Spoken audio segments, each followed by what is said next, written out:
Hi, everyone. Welcome back to Quarantine. I'm Amy. I use she, her, hers pronouns. And I'm Mitch. I use he, him, his pronouns. Happy Ally Week as well.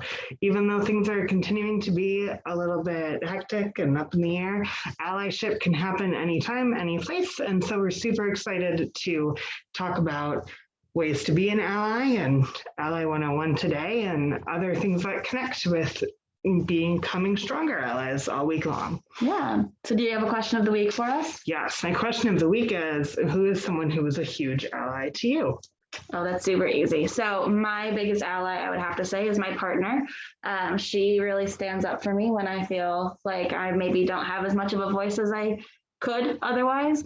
And she's really good at reminding me of my worth and making sure that she's always advocating for me and I for her. So that's my ally. My ally is my best friend, Sage, who from the time we were 5 years old has been my best friend. And coming out in high school and navigating that in a small town was really tough. And she was there for me then, and she continues to be there for me all the time. And is ready at the drop of the hat to stand up for me, even when it involves having to argue with a waitress. She's done that before. Oh, we love She's our good allies. people. Yeah. Awesome. So we're going to talk today about what it means to be an ally, and we're excited to share some tips and tricks with you. If my computer will work. Hello. There we go. So an ally is a person who does not necessarily identify with a group, but still advocates for that group's rights. Yeah, so being an ally is an action verb in a lot of ways where you can't just sort of slap that name on yourself and move along. It really requires a lot of action, stepping up for people, using your voice. And I know the word ally sometimes makes people nervous because they automatically think of people like chaining themselves to the White House in protest, right?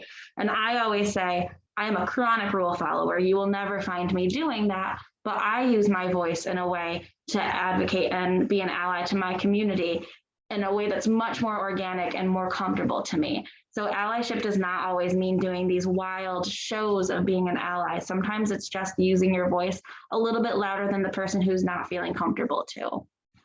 Yeah, so 3 components of allyship and ways that we can be really strong, solid allies every single day are by emphasizing our knowledge and continuing to commit to lifelong learning and growth, effective communication that is kind and respectful and open to correction, and then action, whether it be small actions or large, are all huge ways that people can show up as allies. Absolutely.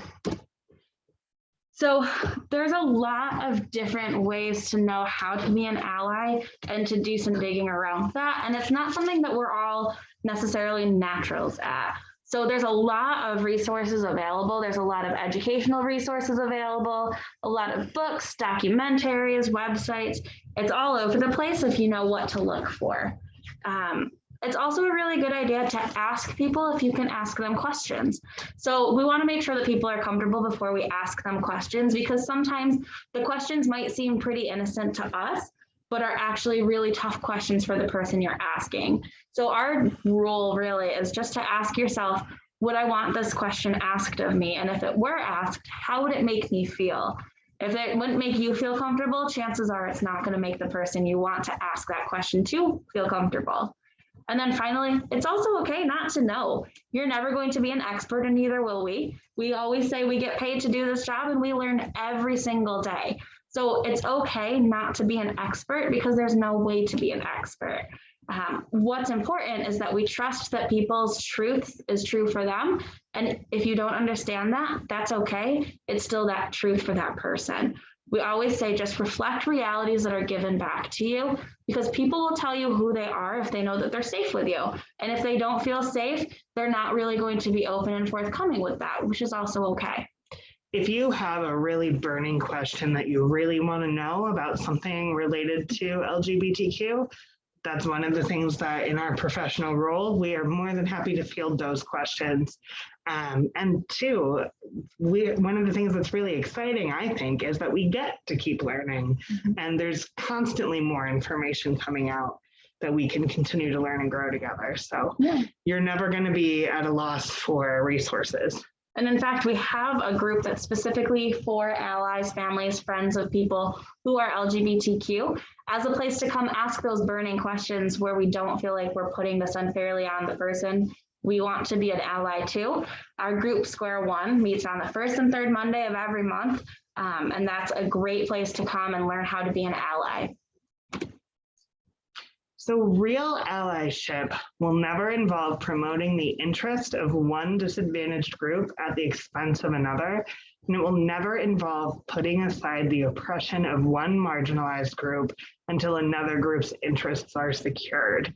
This quote by R.J. Joseph is one that I thought was extremely important to include and emphasize, because unfortunately, even within our movement, there's been a real history of, well, let me get this right, and then we'll worry about your rights later.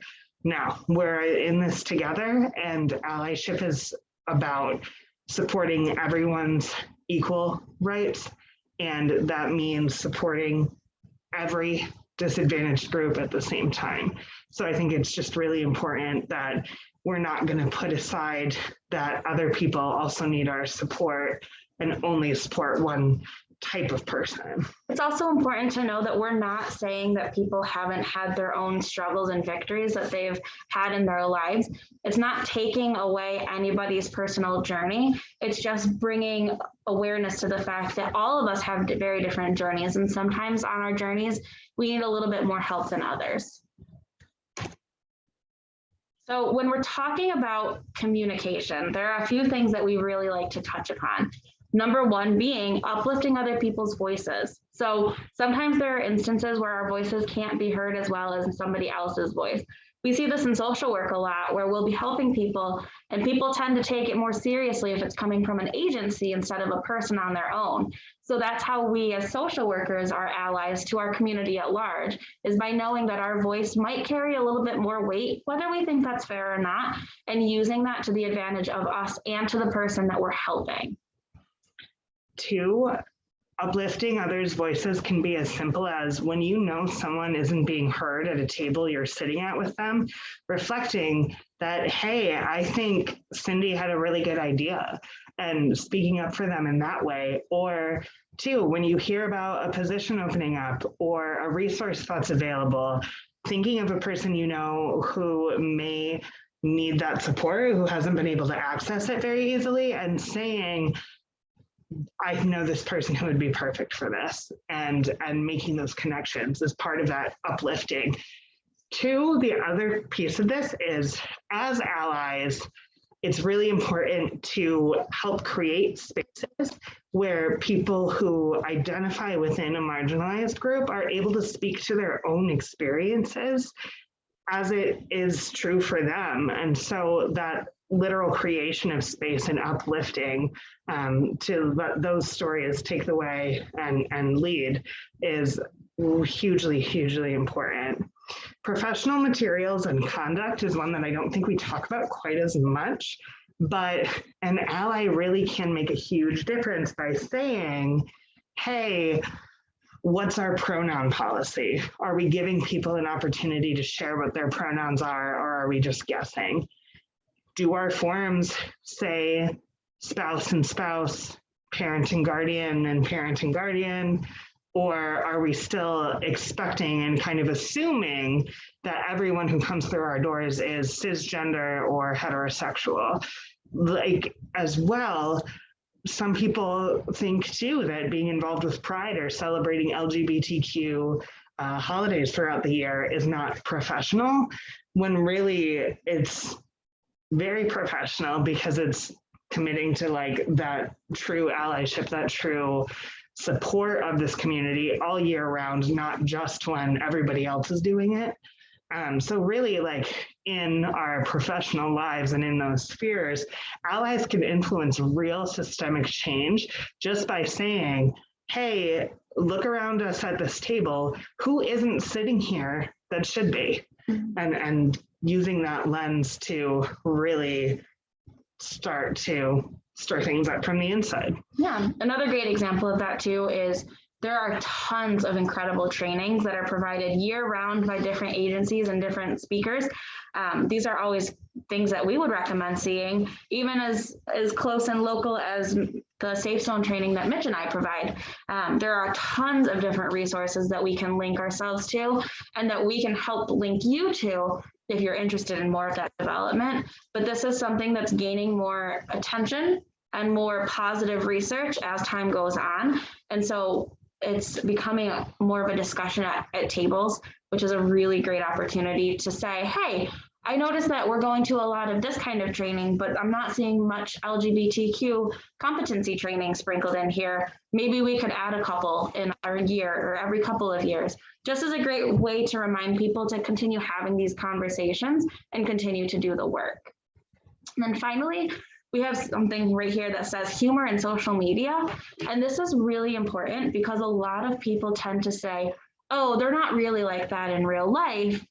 But what that's saying is they are like that in real life, but they feel safe being hidden behind a screen where nobody can confront them. So it's really important to see how people are treating others and talking about people in the LGBTQ community on social media, what kind of language their jokes reflect. If it's making LGBTQ people the butt of the joke or some sort of dangerous stereotype that we're continuing to send around. Those are really good opportunities to step in and say, hey, that's not true, and we need to do better by this community. And not allowing people to be the butts of jokes just because it's something that maybe we don't understand. Humans have a sort of a tendency to default to something called gallows humor when they're really uncomfortable or they don't know what to do. But a lot of times that gallows humor can be really dangerous and harmful. So we suggest maybe stepping up as an ally on social media as well to say, hey, we really shouldn't be talking this way. We really shouldn't be joking this way. It can be really tough, especially when it is so normalized to talk disparagingly about the LGBTQ community.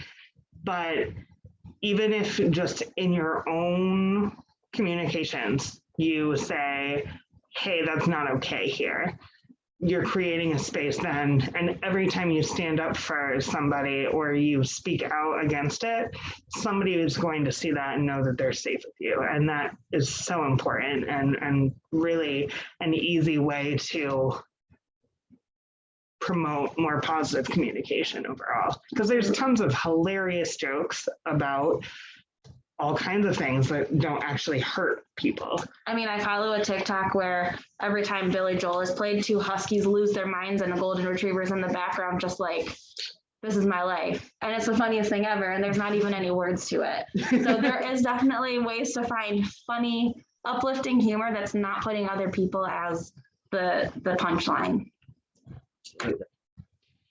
So this topic is one that we hear all the time, and I really was so excited to find the Guide to Allyship, which was written by Kayla Reed and Presley Pizzo as a contributor on this specific activity.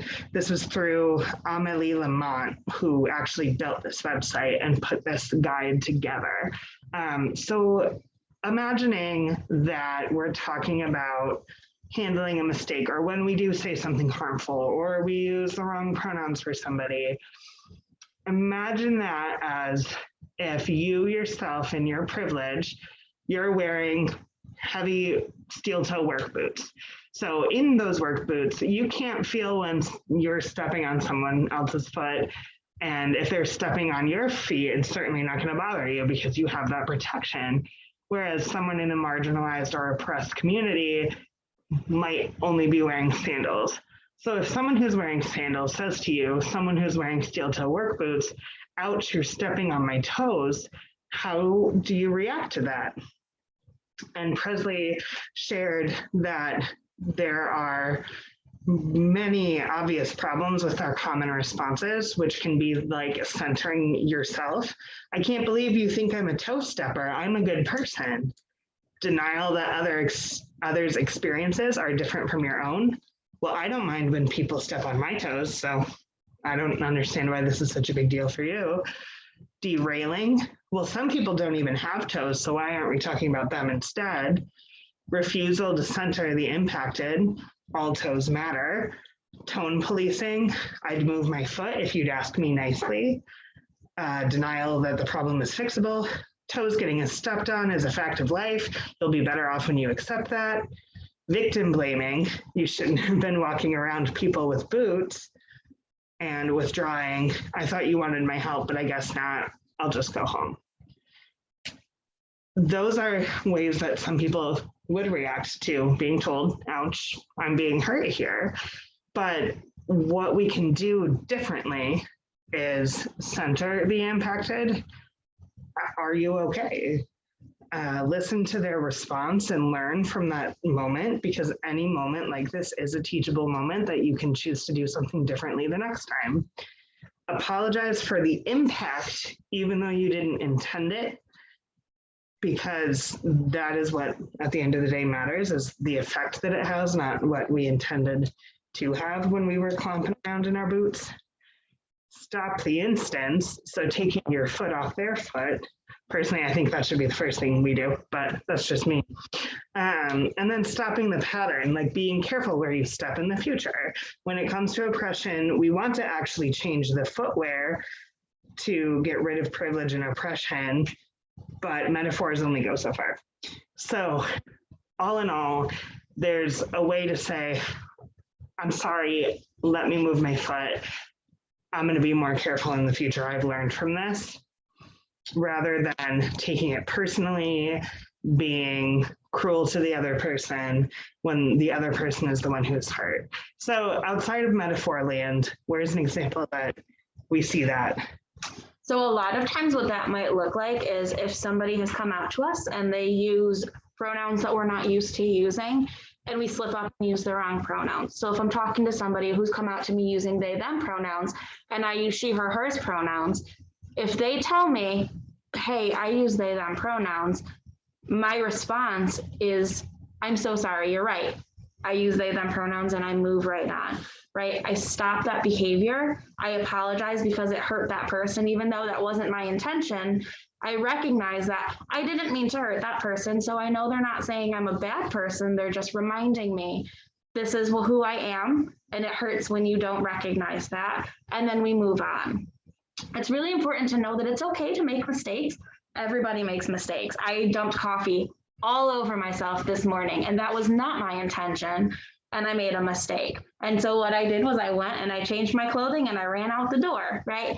And that's okay. We make mistakes. What matters is what we do to correct those mistakes and how we correct them. And know that when we make mistakes, we're not bad people. And people reminding us that we've made mistakes aren't telling us that we're bad. They're just reminding us so that we don't misstep moving forward. And if we do continue to misstep, it's okay as long as we're committed to righting our wrongs. Yeah, and it's always going to be an opportunity to learn. And as long as you choose to do that and move on, that's all anyone's ever asking. Yeah. So finally, the third component is action. And I say here, not just reaction, because a lot of times I have found people really become motivated to be allies after something terrible happens. Mm-hmm. So after there's a serious bullying incident in their school, or God forbid, after a crime has occurred, that's when a lot of people tend to get active.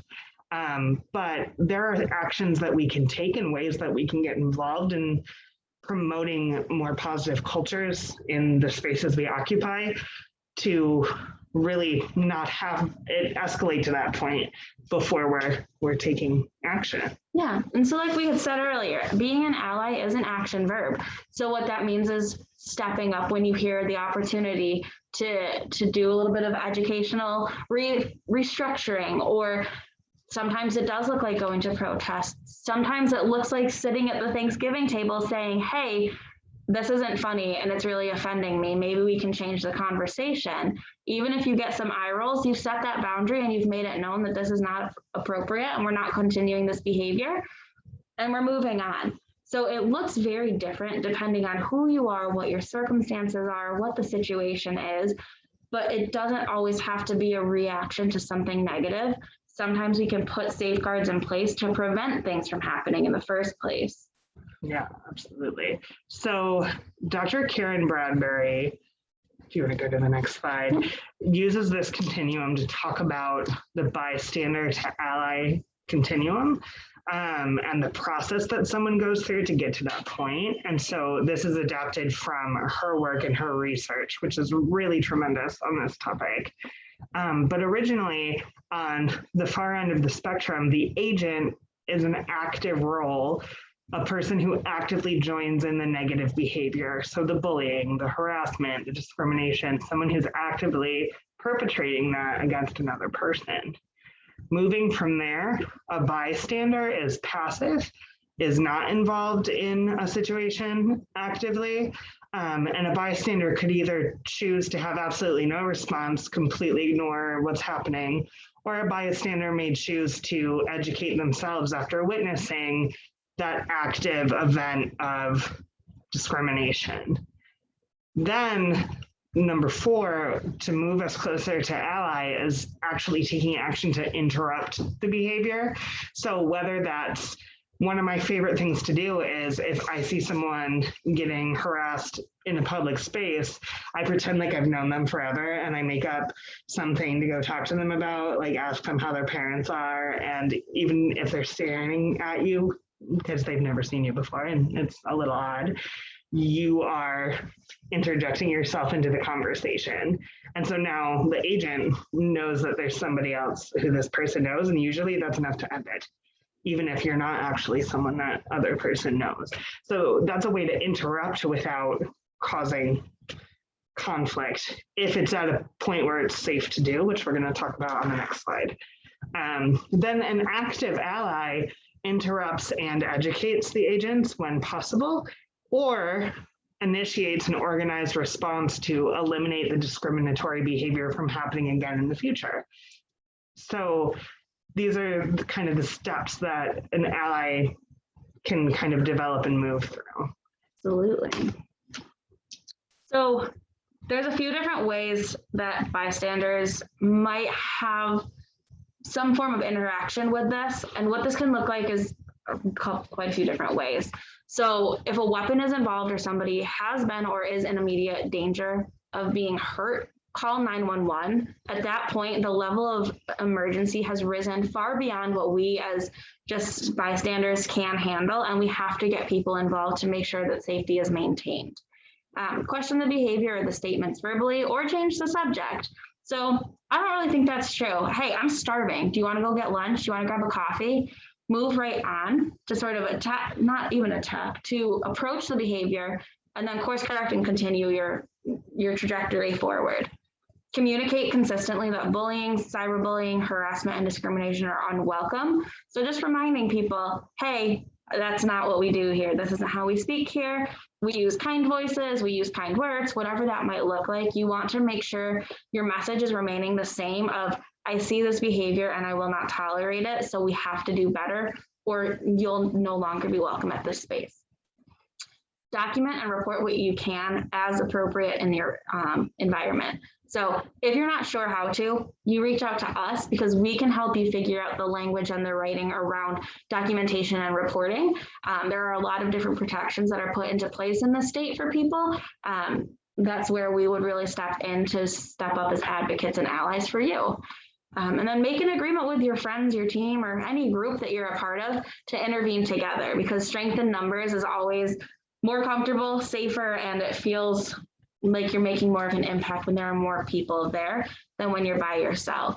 2, it can also make sure you're maintaining that safety so that you don't feel like you're now putting yourself into a situation that could turn volatile pretty quickly. That making an agreement with other people is such a powerful one, because as myself being a person who's impacted by discrimination, like the number one time it comes up for me is when I'm traveling and I need to use a public restroom. It can be a very nerve-wracking experience if you're not in a certain kind of area where you feel safe doing that. And so like in my family, for example, like there's very much an agreement among them that like someone is going to wait, and if I don't show up in a set amount of time, they're going to address the situation, or they're going to back me up. They're going to walk with me. Like I never walk down a sidewalk alone at night when I'm traveling, because someone's always with me and has my back there. And so that's a huge one.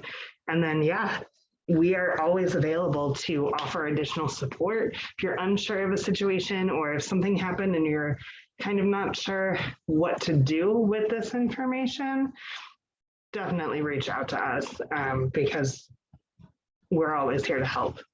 Like we said, we have support groups that we have running every single week. So on the first and third Monday of every month, we have our support group for family and friends, people who want to learn how to be better allies to the LGBTQ community.